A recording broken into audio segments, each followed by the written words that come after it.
नमस्कार, स्वागत है आपका। आप देख रहे हैं एवीएन न्यूज़ और आपके साथ मैं हूं ज्ञानेंद्र पांडे। ज्ञानी आज जनपद अंबेडकर नगर में पूर्व विधायक पवन कुमार पांडे के खिलाफ सजा का ऐलान कर दिया है। यहां के एमपी एमएलए कोर्ट के विशेष न्यायाधीश द्वारा श्री परमेंद्र कुमार जी द्वारा यह सजा का ऐलान किया गया और इस सजा को दिलाने में जो सबसे ज्यादा पैरवी करने वाले, कोर्ट में पीड़ित पक्ष का बात रखने वाले हैं, वह दोनों अधिवक्ता हमारे साथ मौजूद हैं। एडवोकेट श्री गोविंद जी, जो न्यायालय अंबेडकर नगर के हैं, आपका स्वागत है। धन्यवाद। आप वहीं दूसरी तरफ हमारे आज के मेहमान हैं advocate Shri Dilip Kumar Singh ji, ADGC criminal जनपद न्यायालय अंबेडकर नगर, जिनका अहम भूमिका रहा इस सजा को दिलवाने में और पूरी तरह से पीड़ित पक्ष की तरफ से पैरवी करने में। आपका भी बहुत बहुत स्वागत है। एमपी एमएलए कोर्ट में आज से 34 साल पहले का मामला है। बसखारी थाना क्षेत्र में किछौचा के पास पवन पांडे अपने साथियों के साथ वादी मुकदमा अरविंद सिंह और अनिल सिंह के ऊपर गोली चलाए थे, जिसमें दोनों लोग चोटिल हो गए थे। मुकदमा नंबर 157 धारा 307 सन 1990, 34 साल बाद आज ट्रायल के बाद मुकदमा जो है फैसला हुआ, जिसमें 7 साल की सजा और जुर्माना 20,000 रुपये का जुर्माना कोर्ट द्वारा निर्धारित की गई है। और कई मुकदमे का आपराधिक इतिहास उनका रहा है, लेकिन आज एमपी एमएलए कोर्ट से ये पहली सजा उनके खिलाफ, पवन कुमार पांडे जी के खिलाफ। वकील साहब, जब आप पीड़ित पक्ष की पैरवी करते हैं, 3 दशक तक आपने लगातार पैरवी किया, और जब इस तरह का सजा आता है, उसको जस्टिस मिलती है, उसको न्याय मिलता है, तो कैसा महसूस होता है? बहुत अच्छा महसूस होता है। समाज में जो मतलब माफियाओं का भय है वो समाप्त होता है और समाज में लोग अच्छा महसूस करते हैं, और इससे जो है, इस फैसले से जनता जो है ये देखती है कि न्याय हो रहा है। हमारे साथ मौजूद हैं एडवोकेट श्री गोविंद श्रीवास्तव जी, जो डीजीसी क्रिमिनल हैं। हम इनसे जानना चाहते हैं कि 3 दशक आखिर में लग गया। जी, इसके तमाम फैक्टर्स हैं। एक तो 1995 में यह जिला गठित हुआ है, उसके पहले का यह मामला है, और विभिन्न जगहों पर होते हुए, चूँकि एमपी एमएलए का मामला था, इसलिए यह पहले जनपद फैजाबाद में, फिर उसके बाद प्रयागराज में, फिर उसके बाद जो है स्थानांतरित होकर के फैजाबाद, फिर यहाँ पर आया हुआ है। जब से हम लोगों के हाथ में पैरवी आई है, तब से थोड़ा तीव्र गति से हम लोगों ने पैरवी की, और हमारे एडीजीसी दिलीप कुमार सिंह ने बेहतर पैरवी की। और गवाहान जो है, जो 1990 का मामला था, तमाम गवाहान जो है मौजूद नहीं थे, तमाम गवाहों की मृत्यु हो चुकी थी। इसमें एक अभियुक्त सह अभियुक्त थे, उनकी भी मृत्यु हो चुकी। जो चोटिल थे उनकी भी वादी मुकदमा भी जो है नहीं रहे। तो इस तरह से पैरवी जो है जब गहन शुरू हुई, तब जाकर के हम लोग इस स्तर तक सजा कराने में पहुंच पाए हैं। गोविंद जी, आप डीजीसी क्रिमिनल हैं और ढेर सारे फैसलों को आप देखते हैं और ढेर सारे मामलों को देखते हैं। 307 का मामला, सारे गवाह होस्टाइल, वादी मुकदमा होस्टाइल, बावजूद इसके इतनी बड़ी सजा।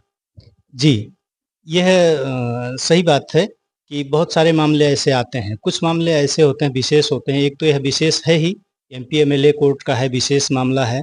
और दूसरे 93 मुकदमों का आपराधिक इतिहास। 93 मुकदमों में यह एकमात्र इकलौता मामला है जिसमें सजा हुई है। और जहाँ तक हॉस्टालिटी की बात है, केवल अन्य गवाहों के हॉस्टाइल होने से मामला खराब नहीं होता है। यह चोटिल जो जिसको सामने से गोली लगी हो, वह जो है उसने स्टैंड किया है और मेडिकल ने प्रूव किया है। इन सब बातों को गौर करते हुए श्री परमेंद्र कुमार विशेष न्यायाधीश एमपी एमएलए ने सजा मुकर्रर की है। एक बार फिर हम रुक करते हैं एडवोकेट दिलीप कुमार सिंह जी की तरफ कि आपने बड़ी मेहनत किया, पूरी तरह से पीड़ित पक्ष की बात को रखा। इसमें मैंने देखा कि हाई कोर्ट भी काफी सख्त नजर आया। इसमें पूर्व में बहस हो चुकी थी, फैसला के लिए समय मुकर्रर था, लेकिन वादी मुकदमा जो है वो माननीय उच्च न्यायालय गया था कि हमको भी बहस सुनी जाए, तो फिर माननीय उच्च न्यायालय द्वारा 21 दिसंबर तक बहस निश्चित करके और फैसले में लगाने का आदेश दिया था। उस आधार पर मुकदमे का निस्तारण हुआ। जो सुनने में आया है कि माननीय उच्च न्यायालय ने एक नोटिस दिया था जनपद न्यायालय एमपी एमएलए कोर्ट विशेष न्यायाधीश कोर्ट को कि 3 दिन के अंदर इस मामले में फैसला सुनाया जाए। नहीं, 3 दिन के अंदर फैसला नहीं सुनाने का आदेश दिया था। ये हुआ था कि मतलब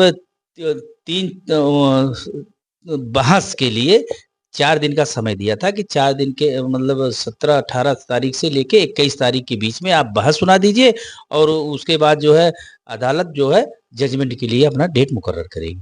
सब मिलाकर के उच्च न्यायालय का इसमें बहुत बड़ा प्रेशर रहा।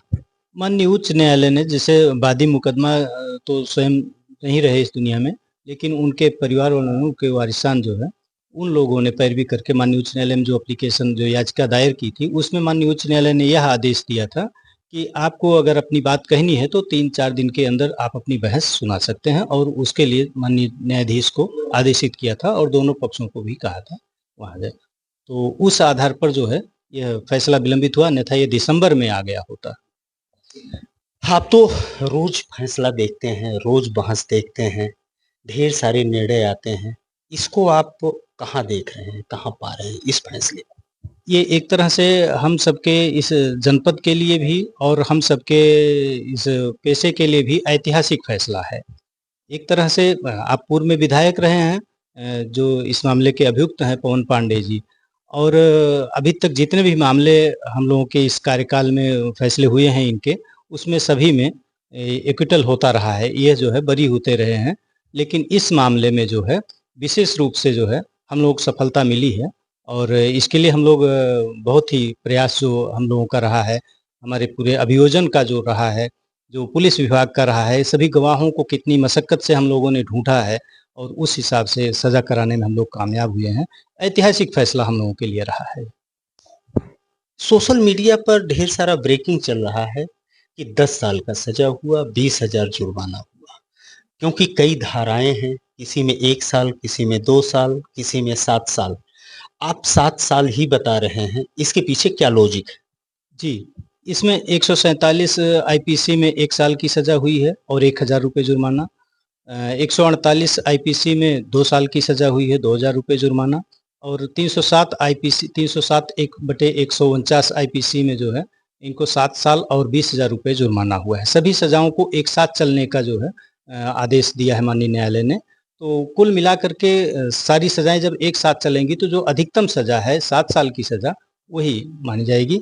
बाकी अन्य लोग क्या चला रहे हैं, कैसे कर रहे हैं, वो उनका विषय है, और वो तीनों को जोड़ करके वो 2 साल, 1 साल और ये 7 साल कुल मिला करके वो 10 साल जोड़ लिए होंगे, ऐसा है। लेकिन जो अधिकतम 7 साल की सज़ा है उसी में सब समाहित हो जाएंगे, क्योंकि एक साथ चलने का वो है। वकील साहब, जब एमपी एमएलए कोर्ट से विशेष न्यायाधीश द्वारा इस तरह का सजा सुनाया जाता है तो क्या ऊपरी अदालतों में अपील करके कुछ राहत मिल सकता है? जी, जी, निश्चित रूप से माननीय उच्च न्यायालय में अपील दाखिल होगी उनकी तरफ से, अभियुक्त की तरफ से, तो निश्चित रूप से वो फैसले का अवलोकन करके माननीय न्यायाधीश जस्टिस न्यायाधीशगण जैसा सोचेंगे उसको देखेंगे, उस हिसाब से सजाएं कम ज़्यादा हो सकती हैं, उनके ऊपर है। पूर्व विधायक पवन कुमार पांडे इस समय जेल में निरुद्ध है। एक 307 के घटना में इतनी बड़ी सजा होना, क्या मैसेज इस समय समाज में देखने को मिल रहा है जैसे यह सजा सुनाया गया? 93 मुकदमों के आपराधिक इतिहास को देखते हुए जनता में जो एक तरह से माननीय न्यायालयों पर विश्वास है वह और दृढ़ हुआ है, सुदृढ़ हुआ है। एक तरह से जो अभी तक ये आता रहा है कि कोई भी अपराधी हो, कोई भी ऐसा व्यक्ति हो जिसका 93 मुकदमों का लगभग सैकड़ों का आपराधिक इतिहास रहा हो और वो बाहर घूम रहा है, और बड़ी मुश्किल से यह सज़ा 34 साल बाद आना एक बहुत बड़ी उपलब्धि है, बहुत बड़ी बात है। तो जो भी वादी मुकदमा या ऐसे पीड़ित लोग जो है वह आशान्वित होंगे कि अभी भी न्याय जीवित है, न्याय देने वाले जीवित हैं। इस तरह का बहुत ही महत्वपूर्ण है यह विषय कि जो है 34 साल बाद फैसला आना, और वह अन्य बड़े बड़े मामलों में हो सकता है आप बरी हो गए हों, लेकिन इस मामले में जो है ये भी कम बड़ा नहीं है। 307 का मामला है, हत्या का प्रयास रहा है, तो निश्चित रूप से हम लोगों के लिए ऐतिहासिक फैसला है और पूरे समाज के लिए यह जो है एक उदाहरण है। 93 मामलों में अभियुक्त रहे, जैसा कि गोविंद श्रीवास्तव जी बता रहे हैं। पूर्व विधायक पवन पांडे एक खौफ का नाम माना जाता था। अब भले ही उनका क्रिमिनल हिस्ट्री इधर देखने को ना मिलता हो, लेकिन एक दहशत था। यूपी के टॉप 10 लिस्ट में उनका नाम था, कुख्यात माफिया कहे जाते थे। और लेकिन एक चीज हम जानना चाहेंगे आपसे वकील साहब कि माननीय न्यायाधीश श्री परमेंद्र कुमार जी, जो विशेष न्यायाधीश हैं एमपी एमएलए कोर्ट के, उन्होंने एक फैसला सुनाया। आप इस फैसले का स्वागत कर रहे हैं, आपको बड़ा राहत मिल रहा है कि हम पीड़ित को न्याय दिलाने में सफल हुए हैं। लेकिन जब कोई भी अभियुक्त फिर हायर लेवल पर चला जाता है, उच्च न्यायालय में या सर्वोच्च न्यायालय पर चला जाता है और उसकी सजाएं कम हो जाती हैं, तो क्या इसका मलाल आप लोगों को रहता है? माननीय उच्च न्यायालय का फैसला वो मलाल नहीं है, न्यायालय का फैसला ही सर्वमान्य है। तो वो गंभीरता को देखते ही फैसला मतलब कम या ज़्यादा अदालत अदालत करती है, उस पे हम कुछ नहीं कह सकते। माननीय न्यायालय का फैसला सर्वमान्य है, वह चाहे विशेष न्यायाधीश द्वारा एमपी एमएलए कोर्ट जनपद न्यायालय द्वारा दिया गया हो या उच्च न्यायालय द्वारा या सर्वोच्च न्यायालय द्वारा। इस तरह से advocate Shri Dilip Kumar Singh ji ADGC criminal कह रहे हैं, और हमारे साथ मौजूद रहे एडवोकेट श्री गोविंद श्रीवास्तव जी, जो डीजीसी क्रिमिनल हैं जनपद न्यायालय अंबेडकर नगर में। ढेर सारे ब्रेकिंग आप तक आते रहे। ये पूरा मामला क्या है, कैसे ये घटना हुआ है, कैसे फैसला हुआ, किसने फैसला दिया, कितने दिनों का फैसला हुआ, क्या उनको राहत मिल सकता है कि नहीं, ढेर सारे विषयों पर, ढेर सारे सवाल पर इल्जाम लगाने के लिए हम आमंत्रित किए थे अपने दोनों मेहमानों का, जिनके प्रयास से फैसला हुआ है। आप दोनों शख्सियत का जो जनपद न्यायाधीश के न्यायिक व्यवस्था में आप लोगों का बड़ा अहम रोल है। बहुत बहुत धन्यवाद।